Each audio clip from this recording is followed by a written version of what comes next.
আসসালামু আলাইকুম প্রিয় শিক্ষার্থী, আজকের এই পর্বে আমরা সপ্তম অধ্যায়ে পাঠ্য বই নমুনা প্রশ্ন উত্তরে সৃজনশীল প্রশ্ন উত্তর পাঠটি নিয়ে আলোচনা করব। তো আমরা দেখো সৃজনশীল প্রশ্ন উত্তরে আমাদের হচ্ছে 1 নম্বর সৃজনশীলটা দেখি, আমাদের একটা উদ্দীপকটা একটু দেখি। দেখো উদ্দীপকটা বলতেছে যে জনাব ক জনগণের নির্বাচিত প্রতিনিধি। কি? জনগণের নির্বাচিত প্রতিনিধি, তার মানে জনগণ তাকে ভোট দিয়ে তাকে কি প্রতিনিধি বানাইছে। তার মানে কি পরোক্ষ নির্বাচনের মাধ্যমে তিনি ছাড়া আরো 12 জন নির্বাচিত প্রতিনিধি তার সহকর্মী। তাহলে আমরা বুঝতে পারতেছি, দেখো তিনি এবং তার 12 জন প্রতিনিধি আছে, তার মানে অবশ্যই তার এটা হচ্ছে একটা ইউনিয়ন পরিষদের কথা বলতেছে। তারা জনগণের কল্যাণে অনেক কি করে থাকেন, কাজ করে থাকেন। কি? জনগণের কল্যাণে, তার এলাকার উন্নয়নে। আচ্ছা, ক নম্বর প্রশ্ন হচ্ছে কি অভিশংসন কি? আচ্ছা, বুঝতে হবে যে অভিশংসন জিনিসটা কি, ঠিক আছে। এরপরে আছে স্থানীয় প্রশাসন কি। গ নম্বর আছে উদ্দীপকের জনাব ক যে প্রতিষ্ঠানের প্রধান তার গঠন ও কার্যাবলী লিখুন। কি বলতেছে? তার গঠন কিভাবে গঠন করা হয় এবং তার কার্যাবলী কি কি আছে, তার মানে ইউনিয়ন পরিষদের গঠন এবং কি কার্যাবলী লিখতে বলতেছে আমাদের।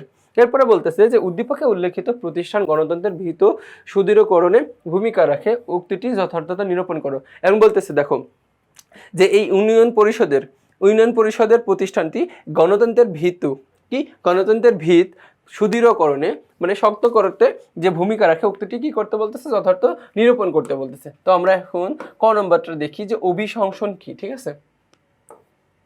আচ্ছা, অভিশংসন হচ্ছে একটি কি সাংবিধানিক ও আইনি প্রক্রিয়া। দেখো কি কাদের উপর অভিশংসন করা হয়, বলতেছে অভিশংসন হলো একটি সাংবিধানিক ও আইনি প্রক্রিয়া যার মাধ্যমে আইনসভা কর্তৃক কি কর্তৃক আইনসভা কর্তৃক রাষ্ট্রের উচ্চ পদস্থ কর্মকর্তাকে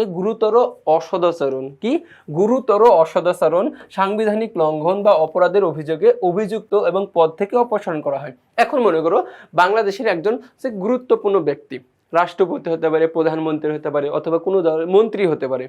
তো কি মনে করো যে গুরুতর কি করছে, অসদাচরণ মানে খারাপ আচরণ করছে, অথবা বিভিন্ন অপরাধের সাথে জড়িত আছে, মানে কি সেই অপরাধ হচ্ছে কি রাষ্ট্রবিরোধী অপরাধ, ঠিক আছে।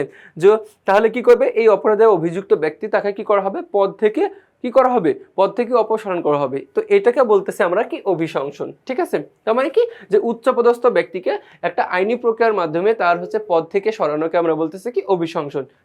এরপরে খ নম্বর প্রশ্নটা হচ্ছে যে স্থানীয় প্রশাসন কি ব্যাখ্যা করো। দেখো স্থানীয় প্রশাসন বলতে কি বোঝায়। আচ্ছা, বলতেছে স্থানীয় শাসন বলতে সাধারণত স্থানীয় পর্যায় তথা কি কি বিভাগ, জেলা এবং উপজেলা শাসন ব্যবস্থাকে বোঝায়। কি কি আছে, বিভাগ আছে, জেলা আছে এবং উপজেলা পর্যায়ে শাসনকে বোঝায়। প্রশাসনের সুবিধার্থে এর সৃষ্টি। দেখো কি প্রশাসনের সুবিধার্থে, এখন দেখো কেন্দ্রীয় সরকার মানে হচ্ছে আমাদের বাংলাদেশ সচিবালয়, ঠিক আছে। এই কেন্দ্রীয় সরকার একা, এই দেখো ঢাকায় অবস্থিত বাংলাদেশ সচিবালয়, এই কেন্দ্রীয় সরকার একা এত বড় বাংলাদেশকে কি একা শাসন করা সম্ভব না। তার জন্য কি তার প্রয়োজনে এবং সুবিধার্থে কি করছে, বিভাগীয় প্রশাসন তৈরি করছে, তারপরে জেলা প্রশাসন তৈরি করছে, দেন হচ্ছে কি উপজেলা প্রশাসন আছে। তো এই উপজেলার মধ্যে আবার আরো অনেক ভাগ থাকতে পারে, উপজেলা পরিষদ থাকে, তারপরে আবার থাকে হচ্ছে কি ইউনিয়ন পরিষদ থাকে, কি ইউনিয়ন পরিষদের আবার দেখো মেম্বার থাকে, চেয়ারম্যান থাকে। তো বিভিন্নভাবে কি এই যে জাস্ট কেন্দ্রীয় প্রশাসনের সুবিধার্থে এগুলো হচ্ছে কি তৈরি হয়ে থাকে। বলতেছে এই প্রক্রিয়ায় কেন্দ্রীয় শাসন ও নিয়ন্ত্রণকে নিম্ন স্তর পর্যন্ত নিয়ে যাওয়া হয়। কি কেন্দ্রীয় শাসন ও নিয়ন্ত্রণকে নিম্ন স্তর পর্যন্ত নিয়ে যাওয়া হয়। কেন্দ্রীয় সরকারের পক্ষে আইন শৃঙ্খলা রক্ষা, রাজস্ব আদায় এবং সরকারি সিদ্ধান্ত বাস্তবায়নই কি এর মুখ্য উদ্দেশ্য। কেন্দ্রীয় সরকারের পক্ষে দেখো এরা যা করে সকল কিছু কেন্দ্রীয় সরকারের পক্ষে থেকে করে, ঠিক আছে। প্রথমত কেন্দ্রীয় সরকার থেকে একটা আদেশ বিভাগীয় প্রশাসনে যায়, এই বিভাগীয় প্রশাসন থেকে আবার ওইটা যায় জেলা প্রশাসনে, আবার জেলা প্রশাসন থেকে সেটা যায় হচ্ছে কি উপজেলা প্রশাসনে, আবার উপজেলা প্রশাসন থেকে বিভিন্ন তার উপজেলার বিভিন্ন গ্রামে ওই যে বিভিন্ন যে বিষয়টা ওইটা হচ্ছে কি ছড়ায় পড়ে। তো এভাবে একটা জিনিস হচ্ছে কি, এভাবে একটা দেশ হচ্ছে কি শাসন করা হয়ে থাকে। এরপরে বলতেছে যে জনাব ক কোন প্রতিষ্ঠানের প্রধান মানে দেখো ব্যাখ্যা করতে বলতেছে। তো আমরা একটু দেখি, বলতেছে যে দেখো যে উদ্দীপকের জনাব ক ইউনিয়ন পরিষদের চেয়ারম্যান, কোন পরিষদে, ইউনিয়ন পরিষদের চেয়ারম্যান, ঠিক আছে। বলতেছে নিম্নে আর গঠন করছে বলে আলোচনা করা হলো। প্রথমত গঠন নিয়ে আলোচনা করছে, ঠিক আছে। দেখো ইউনিয়ন পরিষদ এ দেশের সর্বাপেক্ষা প্রাচীন স্থানীয় প্রতিষ্ঠান। দেখো বাংলাদেশের সবচেয়ে প্রাচীন স্থানীয় প্রতিষ্ঠান হচ্ছে কি ইউনিয়ন পরিষদ।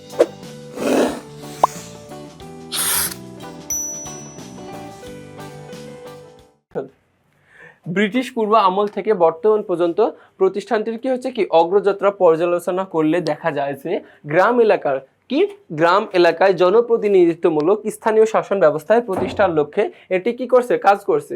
ইউনিয়ন পরিষদে একজন নির্বাচিত চেয়ারম্যান থাকে, কি থাকে, একজন নির্বাচিত চেয়ারম্যান থাকে, 9 জন নির্বাচিত সাধারণ সদস্য থাকে, মানে 9 জন মেম্বার থাকে। এখন দেখো 9 জন সাধারণ সদস্য থাকে, তো 9 জন সাধারণ সদস্য থাকে 9টি ওয়ার্ডে। কয়টি ওয়ার্ডে?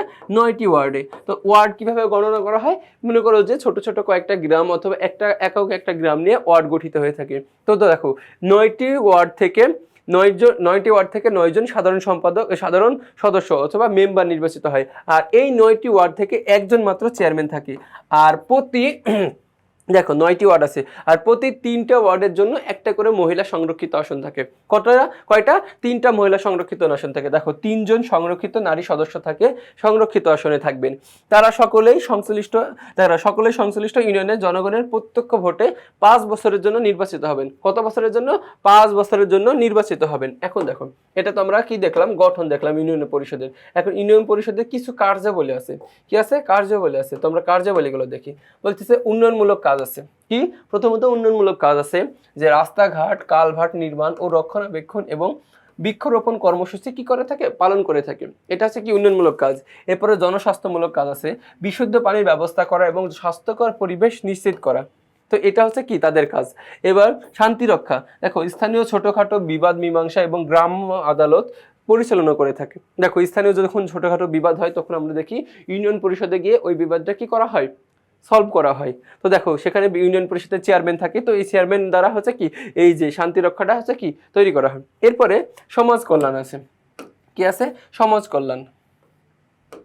আচ্ছা, সমাজ কল্যাণমূলক কি কাজ আছে? দেখো যে দরিদ্র এবং অসহায়দের সাহায্য করা এবং জন্ম মৃত্যু বিবাহ নিবন্ধন করা হয়। দেখো দরিদ্র অসহায়দের সাহায্য করার জন্য বিভিন্ন ধরনের কার্ড দেওয়া হয়, তবে বিভিন্ন ধরনের হচ্ছে কি তাদের ত্রাণ এবং ভাতা দেওয়া হয় তো এই ইউনিয়ন পরিষদ থেকে। ঠিক আছে।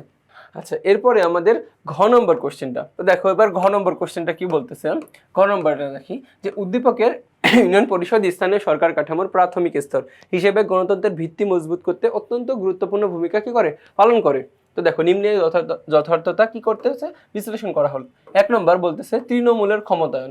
ইউনিয়ন পরিষদ সাধারণ মানুষকে সরাসরি শাসন প্রক্রিয়ায় অংশগ্রহণের সুযোগ দেয়। দেখো এখানে সাধারণ মানুষ সরাসরি শাসন প্রক্রিয়ায় অংশগ্রহণের কি সুযোগ দিতেছে। দেখো তোমার ইউনিয়নের একজন ব্যক্তি সে চেয়ারম্যান নির্বাচন করতে পারে, মানে একজন ব্যক্তি না, অনেকজন কি সরাসরি ভোটে দাঁড়াতে পারে এবং তাকে কি নির্বাচিত করতে পারে।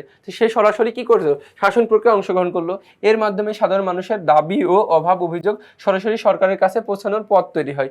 দেখো তুমি একজনকে নির্বাচিত প্রতিনিধি করলা এবং সেই নির্বাচিত প্রতিনিধি তোমার এলাকার বিভিন্ন অভাব অভিযোগ নিয়ে সরাসরি কি সরকারের কাছে কি পৌঁছানোর একটা কি পথ তৈরি হয়। এরপরে আছে বলতেছে নেতৃত্ব সৃষ্টি। কি? নেতৃত্ব সৃষ্টি। স্থানীয় পর্যায়ে নির্বাচনের মাধ্যমে নতুন নেতৃত্ব তৈরি হয় যারা ভবিষ্যতে জাতীয় এবং অর্থনীতিতে অবদান রাখতে পারে। কি? জাতীয় এবং অর্থনীতিতে কি রাখতে পারে, অবদান রাখতে পারে। এরপর 3 নম্বর বলতেছে সুশাসন ও জবাবদিহিতা। স্থানীয় জনগণের ভোটে নির্বাচিত হয় জনপ্রতিনিধিরা জনগণের কাছে দায়বদ্ধ থাকেন, যা গণতন্ত্রের অন্যতম কি প্রধান সত্য। দেখো এটা কি প্রধান সত্য আমরা যা কি গণতন্ত্রের মাধ্যমে।